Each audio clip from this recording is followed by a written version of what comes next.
पांडवों के राज्याभिषेक के बाद राजा युधिष्ठिर ने अश्वमेध यज्ञ करने का संकल्प लिया। अश्वमेध यज्ञ में छोड़े गए अश्व की रक्षा का उत्तरदायित्व स्वयं श्री कृष्ण और अर्जुन ने लिया।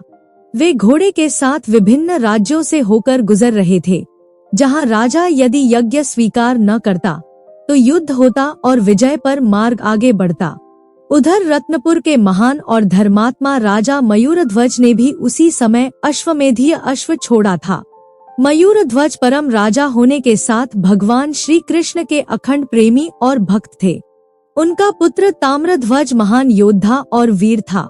यात्रा के दौरान पांडवों का घोड़ा और मयूरध्वज का घोड़ा एक ही दिशा में पहुंच गए, जहां अर्जुन और ताम्रध्वज का आमना सामना हुआ। युद्ध छिड़ गया। अर्जुन अत्यंत पराक्रमी थे, परंतु भगवान की माया से ताम्रध्वज ने विजय पाई और दोनों घोड़ों को अपने पिता के पास ले आया।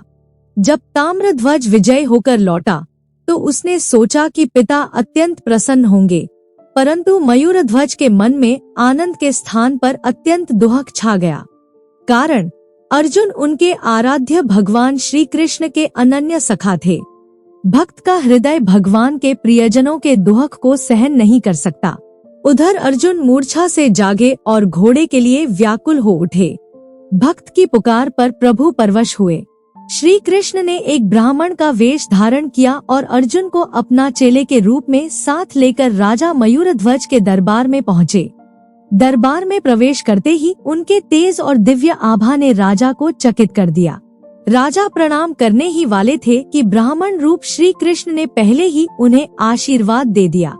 राजा ने इसे अनुचित कहा, क्योंकि पहले छोटे को प्रणाम करना चाहिए और बड़े का आशीर्वाद मिलना चाहिए। राजा ने विनम्रता से उनका परिचय और आगमन का उद्देश्य पूछा। तब श्री कृष्ण ने कहा, मेरा एकमात्र पुत्र सिंह ने पकड़ लिया है।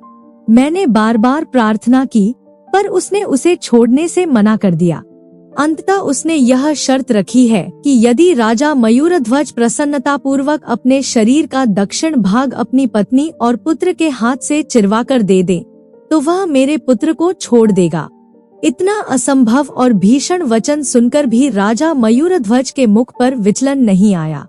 बिना क्षण भर सोचे वे बोले, यदि ब्राह्मण के पुत्र का जीवन मेरे शरीर से बच सकता है तो यह शरीर धन्य होगा।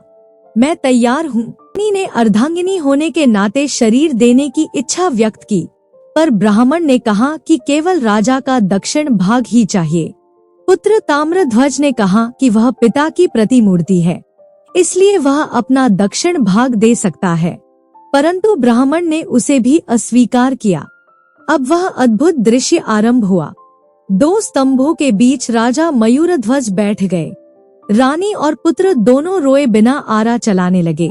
राजा के मुख पर अलौकिक शांति थी। वे लगातार भगवान के नाम ले रहे थे, गोविंद, माधव, मुकुंद। जब आरा सिर तक पहुंचा तो राजा की बाएं आंख से आंसू की बूंद टपक पड़ी। ब्राह्मण रूप श्री कृष्ण तुरंत बोले, मैं दुआक से दी हुई वस्तु स्वीकार नहीं करता। राजा ने उत्तर दिया, हे ब्राह्मण, यह आंसू इसलिए नहीं कि मुझे शरीर काटे जाने का दुहक हुआ। यह आंसू इसलिए है कि मेरा बाया अंग दुखी है कि सौभाग्य से दाया अंग ब्राह्मण की सेवा में काम आ रहा है, पर वह नहीं आ सका। इसी पीड़ा से आंख नम हो गई। यह सुनकर भगवान श्री कृष्ण का वेश दूर हो गया। सामने शंख चक्र गदा पद्मधारी, पीताम्बर वस्त्र, नीलमेघ वर्ण, ज्योतिर्मय श्री कृष्ण प्रकट हो गए। उन्हें देखते ही राजा, रानी और ताम्रध्वज प्रभुचरणों में गिर पड़े। श्री कृष्ण ने कमल स्पर्श से राजा के शरीर को पूर्णतः पूर्ववत कर दिया, पहले से भी अधिक बलवान, सुंदर और युवा।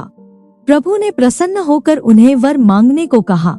राजा ने अत्यंत विनम्रता से कहा, मुझे केवल आपके चरणों में अचल प्रेम मिले और भविष्य में किसी भक्त पर ऐसी कठोर परीक्षा न हो।